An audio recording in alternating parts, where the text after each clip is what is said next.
नमस्कार, कैसे हैं आप सब। मैं शैलेंद्र वाजपेयी आप सबका एक बार फिर से स्वागत करता हूं अपने इस यूट्यूब चैनल पे।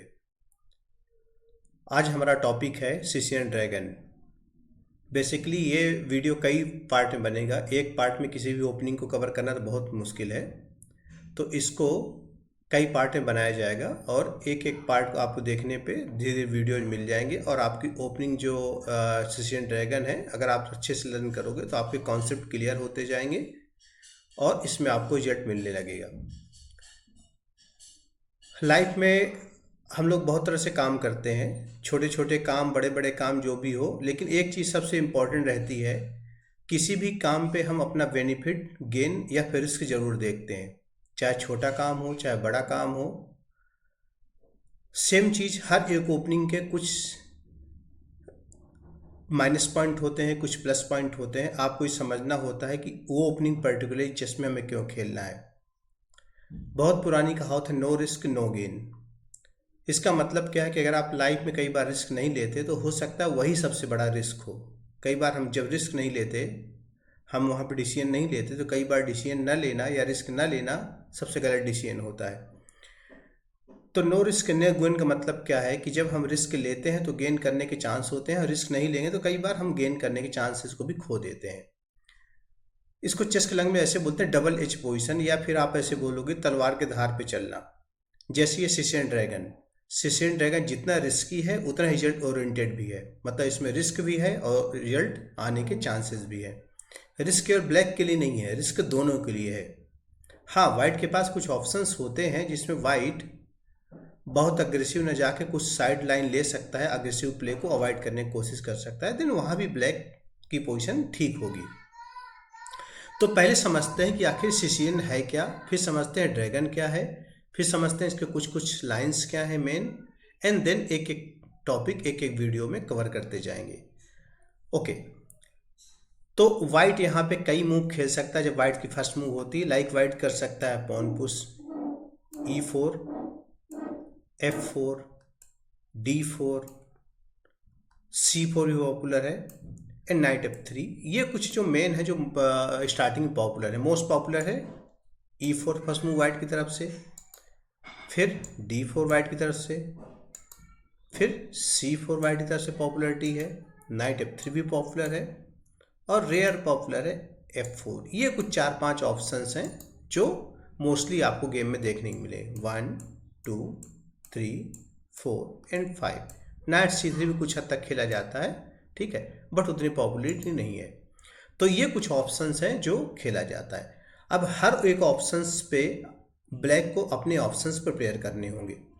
अब बात करते हैं यहाँ पे कि हम कैसे पता करें कि हमें किसके अगेंस्ट प्रिपेयर करना है। कि ये कैसे पता चलेगा कि अपोनेंट ये खेलेगा, ये खेलेगा, ये फिर या ये, या नाइट, या फिर नाइट C3, और हमारी प्रिपरेशन कैसे हो। तो एक्चुअली क्या है कि आपको हर एक रिस्पॉन्स के अगेंस्ट अपने आप को प्रिपेयर करना है, और किसी रिस्पॉन्स के अगेंस्ट अगर आप किसी पर्टिकुलर मूव के अगेंस्ट अगर आप प्रिपेयर नहीं होते हो, तो वहाँ पे जो आपने नॉलेज गेन की है, जो आपने कैलकुलेशन गेन की है, कैलकुलेशन स्किल गेन की है, जो आपने अपने टैक्टिकल व्यू को इम्प्रूव किया है, जो आपने पोजिशनल व्यू को इम्प्रूव किया है, जो आपको चेस के सेंस हैं, उन सब को यूज करते हुए आपको उस पर्टिकुलर पोजीशन को हैंडल करना है। लाइफ में ऐसे कभी भी नहीं हो सकता कि हर इस सिचुएशन आपको पता हो कि सिचुएशन आएगी तो आपको कैसे हैंडल करना है। कई बार नहीं पता होता और हम अकॉर्डिंग टू सिचुएशन, जैसी कंडीशन होती है उस अकॉर्डिंग उसको हैंडल करने की कोशिश करते हैं। तो ऐसे ही आपको प्रिपेयर करना है अपोनेंट के हर एक ऑप्शंस को, और एक एक करके ऑप्शन प्रिपेयर करते जाएंगे तो आपको ओपनिंग प्रिपेयर होती जाएगी। तो हम यहाँ बात करने वाले हैं पहले E4। अब E4 जब बात आती है कि अपोनेंट ने E4 खेला, अब हमें ब्लैक से प्रिपेयर करना है कि हम व्हाइट के अगेंस्ट E4 में कई खेलें, क्या खेलें। तो व्हाइट के अगेंस्ट जब हम अपनी बात करते हैं ब्लैक से, तो कई ऑप्शन हमारे पास हैं। मोस्ट पॉपुलर E5 है।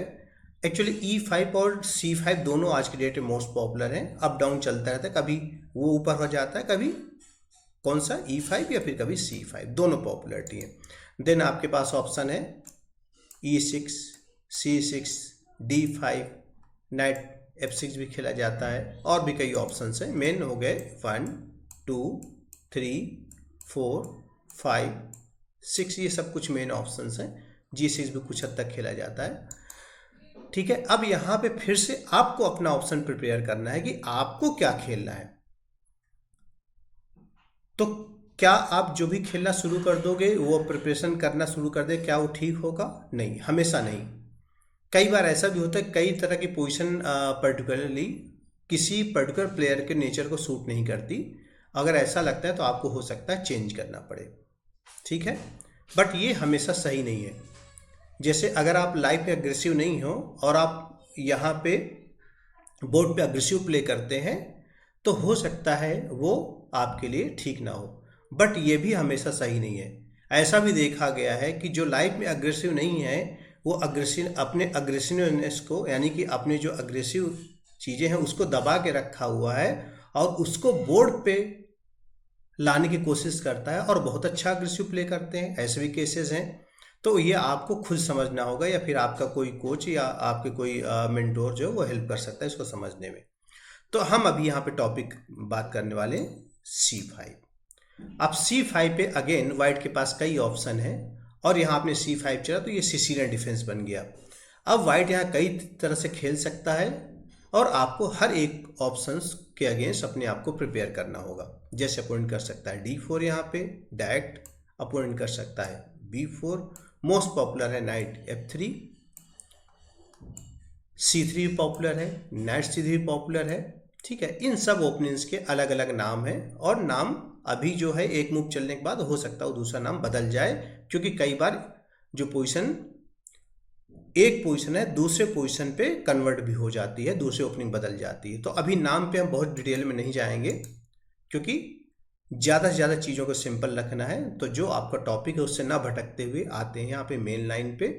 मेन लाइन यहाँ पे है नाइट F3, बट आपको अगर आप C5 खेलो तो C3 के अगेंस्ट भी आपको प्रिपेयर करना होगा, आपको नाइट C3 भी प्रिपेयर करना होगा, आपको D4 भी प्रिपेयर करना होगा, अपोनेंट चलता है तो आपको B4 भी प्रिपेयर करना होगा, आपको F4 भी प्रिपेयर करना होगा।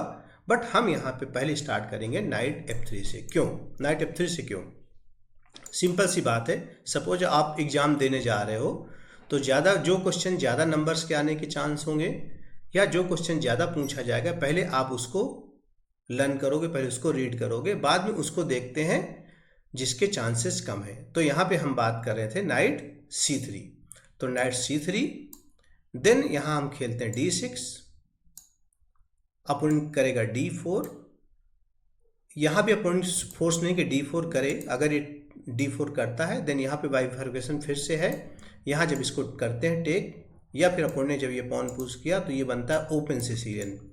तो अब ये बन गया ओपन सिसिलियन। अगर D4 नहीं होता तो वो सब कार्ड क्लोज सिसिलियन या फिर एंटी सिसिलियन में आता है। तो D4, pawn take, knight take, knight F6 इस पॉन पे अटैक है, इसने सपोर्ट दिया यहाँ पे, एंड देन G6। अब ये सेटअप बन गया सिसिलियन ड्रैगन का। इसके पीछे ड्रैगन का नाम क्या है? तो बेसिकली इनको कुछ जो चेस थ्योरेटिशियंस हैं उनको लगता है कि ये जो सेटअप है, ये पॉन स्ट्रक्चर, इनका जो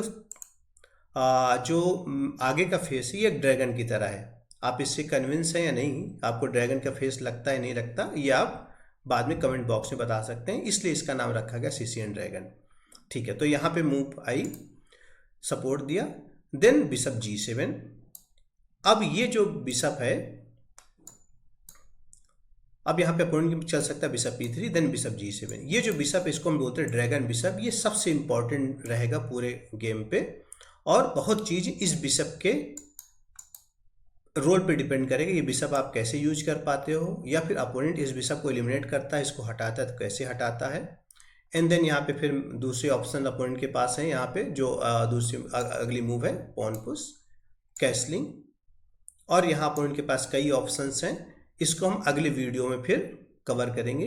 उम्मीद करते हैं आपको यहाँ पे सिसिलियन ड्रैगन का इंट्रोडक्शन समझ में आ गया होगा।